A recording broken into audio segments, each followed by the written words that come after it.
Nosotros hemos levantado por nuestros hijos, como madres, como mujeres.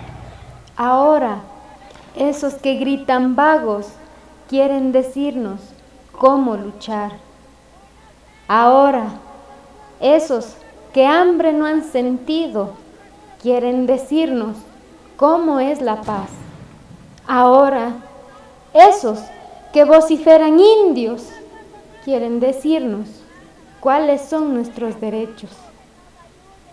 Derechos que conquistamos luchando, pisando el lodo, pisando la tierra, cantando a la vida, soplando el frío y abrazando el fuego. En el congelado pavimento, respirando ardor y cobardía. Tienen que saber, aquí sigue la rabia, aquí sigue la ira, aquí sigue el rumbo. Ustedes son nuestro pueblo.